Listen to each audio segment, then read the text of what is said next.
Whether you're a new player who is contemplating entering Tier 3 for the first time or a seasoned veteran, these are the top tips and strategies to help you dominate Tier 3 every single game in Modern Warfare Zombies. I've been seeing a lot of comments inside Reddit and also inside different forums for Modern Warfare Zombies, just explaining how players are intimidated or don't know how to navigate Tier 3 and are just completely getting slammed by zombies inside of Tier 3 for Modern Warfare Zombies. It can absolutely be quite intimidating, especially solo or even with players with no mics in your squad to enter Tier 3, but understanding the ins and outs of Tier 3 gives you a massive advantage, which is why for tip number 1, I highly recommend using the Warzone Hub interactive map on either the app or website to get a full understanding of the general or primary locations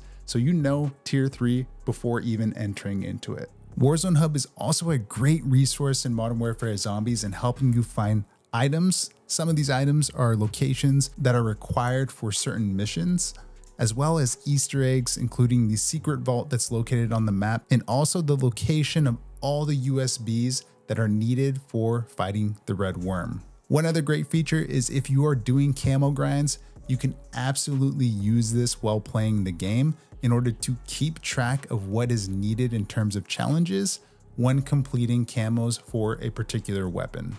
Next, navigating Tier 3, especially solo, I would argue requires some parkour-like skill, but a perfect solution here, and our tip number 2, is using the Scorcher. By pressing the L2 or LT or whatever the ADS option is for you on your controller or your mouse and keyboard, you can use the Scorcher's best feature, which launches you into the air, allowing you to easily navigate the skies and the rooftops to evade hordes of zombies and better help you with completing contracts in Tier 3, especially against any of those bounty contracts. Well, what if you don't have a Scorcher in your inventory, or the insane cooldown times on your wonder weapon crafting is causing a long delay for you to be able to use and equip your Scorcher the next time you jump into a game? Well, one key item, which is also our tip number 3, is utilizing your decoy grenades. These tacticals and the decoy grenades are a must whenever you're solo or in a squad. And if it's you and a team of 3, then in total you have 6 decoy grenades amongst your team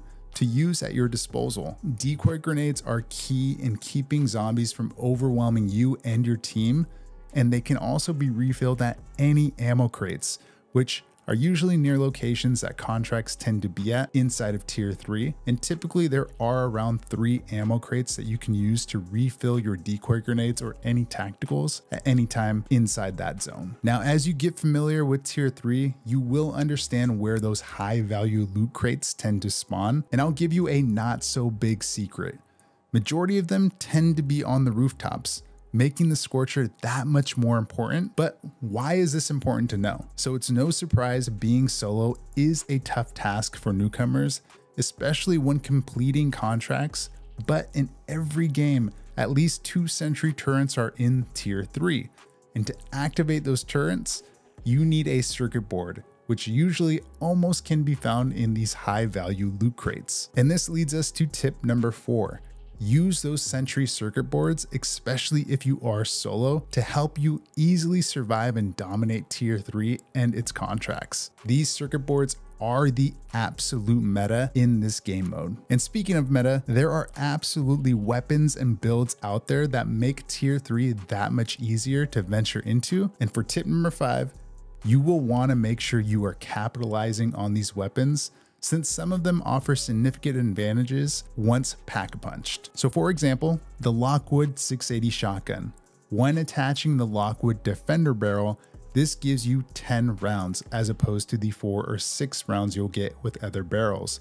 But once it's pack-punched, you will then get 20 rounds. And if you also attach the 12 gauge slug rounds, this will then give you 10 bullets that shoot out at once with one shot, causing your gun more damage per shot, allowing you to mount anything in your path. Another example here in terms of weapons will be under the SMG category. The WSP Swarm you can use attaching the Akimbo Brace Stock conversion kit. This, along with the 100 rounds, once pack-a-punched, gives you 200 rounds per gun, allowing you to shred through zombies. Now, depending if you are new to tier 3 solo or playing with friends, you want to take advantage of your field upgrade. If you plan on playing solo, I recommend using the Ether Shroud or Ether Storm, since these both help give you seconds of breathing room, which can make the biggest difference in escaping through tough situations. However, what about if you are in a team or a squad? The likelihood of your teammate going down and needing a revive, especially if you are all new at tier 3,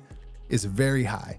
So you want to make sure you use Healing Aura, since this allows you to not only heal all nearby players immediately, but it also revives down players in that area as well, saving you those precious seconds of having to be vulnerable, reviving a teammate in a single position while zombies are breathing down your neck. Now, the last important tip that I can give you is using Perk Colas. These help you survive a lot longer in game, especially in tier 3. You can either craft these if you have the schematics for it, or buy them at various areas on the map.